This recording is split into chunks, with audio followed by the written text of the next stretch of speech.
Everybody loves a good underdog story, and one of the most surprising stories of this NFL season was the resurgence of the Green Bay Packers.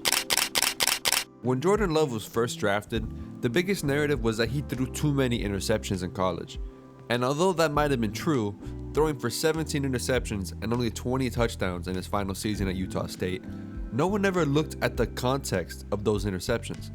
Each and every one of Jordan Love's interceptions at Utah State were made because he was trying to force the ball downfield, not because he couldn't read the field. And that's a very distinct difference. A quarterback who can't read the field will perform similar to Sam Darnold on the Jets and see ghosts on the field. But Jordan Love threw the ball in the right place at the right time. He just didn't have much help at Utah State. I mean, can you name me more than 2 players drafted out of Utah State in recent memory? Jordan Love's early years reminds me very much of another young quarterback when they came out of college, also having the same comparison of throwing too many interceptions and forcing the ball too often. And look at how good they turned out to be. Every analyst that I saw discuss Love during the draft always said, "Why are you throwing the ball there?" And really, it's bad decision making less than a bad throw. He's got incredible talent. He's really accurate. He's got a great arm. It's just that he makes bad decisions. He's not gotten to the point where he's good enough at processing defenses at an NFL level. That analysis reminds me of the same quarterback that I just mentioned that came out of another random Midwest school. I remember watching the Pat McAfee live stream during the draft and seeing their hilarious reaction when Love got selected. Read his lips. I'm trying my best. Oh, no. Nick. Jordan Love, quarterback, Utah State. Oh, no. Oh, no. Oh, no. Walk it off. He's Oh, out. no. Bro. I'm sure that Packers fans aren't mad anymore, as Love just led them to the playoffs and to beat the Cowboys, who were one of the favorites to win the NFC. The season was a complete success and put the league on notice that the Packers were going to be a formidable foe for another decade under Jordan Love's reign. The Packers continued this momentum into the offseason, adding the likes of Xavier McKinney and Josh Jacobs. But the Packers weren't the only team in their division to get better. Every single team in their division got better in some aspect. The Vikings stole Aaron Jones from the Packers. The Bears, as we all know, drafted Caleb Williams and Rome Odunze. And the Lions are coming off an NFC Championship appearance and added offensive line help to give Goff more time to throw. The NFC North, in my opinion, has sneakily become the most competitive division in the NFC and maybe in the entire NFL. But let's narrow our focus on the team that I think is going to shock the entire NFL this season once again and maybe even make the Super Bowl, the Green Bay Packers.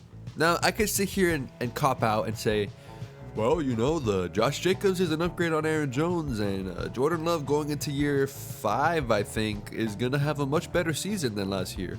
But that's too easy. That's an easy way out. If I said that and you're a Packers fan, you probably wouldn't be too happy. Although it is true that Josh Jacobs is an upgrade, Josh Jacobs didn't have the best season last year, only rushing for 805 yards and 6 touchdowns. I know he didn't play every single game, but it's not that great of a season, although it was still a better season than Aaron Jones, which is why Aaron Jones is gone and Josh Jacobs is in. But let's go over the biggest weaknesses for the Packers. Short yardage and the middle of the defense.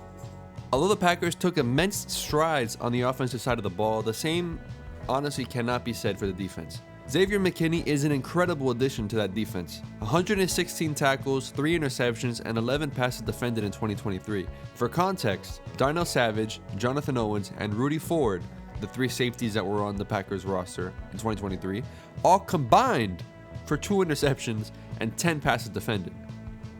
McKinney is a massive upgrade and is also somebody who could potentially roll down into the box from time to time if he's needed. The Packers also brought even more safety help in the draft with Javon Bullard. The final addition to the defense was also in the draft, linebacker Edgerrin Cooper. He was a first-team All-American, and as new linebacker coach Anthony Campanile said, he's an explosive player, and we love explosive players. And I can honestly attest to that. I mean, you can teach technique. You can teach technique to any player. What you can't teach is speed, height, explosiveness. Now, as for their strengths, Jordan Love, that's their strength. Jordan Love, Christian Watson, and Romeo Doubs, that's their strength right there, the passing game. It carried them all the way to the second round of the NFC playoffs, and it's going to carry them this season as well. The big difference being, say it with me, 3, 2, 1, Josh Jacobs. If you said anything other than Josh Jacobs, you're wrong.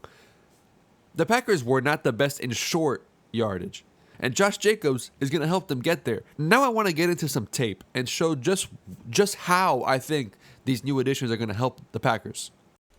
30-yard chunk crossing routes. The Packers are getting beat with Madden meta plays. If you guys have played Madden at all in the past 2 or 3 years, then you know all about the double post play. That's basically the Packers' biggest weakness on defense. On top of that, their tackling is not good. They get ran all over. Now I'm going to let A to Z Sports Film Room say it best because he knows much more about this than I do. On this play, the Giants are running an over with a post corner. The Packers are playing cover 3, so Darnell Savage has the deep middle. What he should do here is cut the over and let Jair Alexander take the deep post. Eric Stokes is left defending this deep crossing route with outside leverage. The linebackers bite on play action, they don't recover enough depth, and the protection just needs to hold up long enough for the route to develop. This next play is just a dig route versus quarters coverage, and if both of these receivers release vertically, quarters is basically just off man with zone underneath. So Darnell Savage is technically responsible for this dig route, but Devondre Campbell gets too much width. This is a common theme with the Packers defense. The underneath zone coverage defenders are just way off in their spacing. You guys heard that, right? Do I need to replay it for you? This is a common theme with the Packers defense. The underneath zone coverage defenders are just way off in their spacing. The linebackers suck. Who would have thought?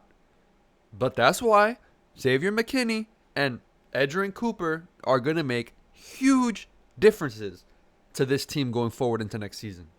Right here, they get beat with a pretty simple play-action boot concept. When Devondre Campbell sees this designed rollout and the flat route developing underneath, he needs to anticipate the over route coming behind him and get depth. On this play, they let a drag route go free. You can see Devondre Campbell actually point to Quay Walker, and on the broadcast, you can hear him calling out to switch off this route. You see these sorts of communication issues a lot in the Packers defense, and it's fair to project some improvement since Quay Walker's a rookie, but when you see this many busted coverages with this good of personnel, I put most of the blame on the defensive coordinator. And that was a good call by A to Z because the Packers fired their DC and hired a new defensive coordinator, Jeff Hafley. And now I want to show you guys why the Packers offense is so dangerous going into the 2024 season. Again, shout out to the Scouting Pack on YouTube. His link's in the description. Go sub to him and A to Z when you get a chance. They have great content over there about every team, but in this case, the Packers. They're going to play a Tampa 2. So you essentially have a deep middle. Then you're going to have a couple shallow hooks. But essentially, you're going to have shallow hooks across the board with 5 under. It's essentially a 4 under, 3 deep because of this middle hook, but you're also going to have 2 deep safeties for the halves. But this is going to get stressed because of Christian Watson. So he's going to basically force the inside defender to take him, right? He's going to do kind of the skinny post in the middle of the field.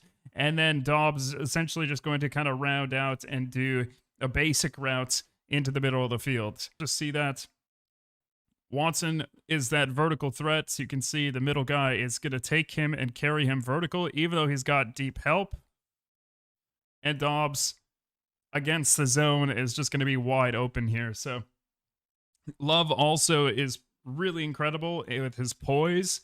So you're going to see a lot of these deep shots that he has in the middle of the field. He's going to have a guy in his face, and he's not going to be scared, and he's just going to deliver a good ball. So they're taking a hit.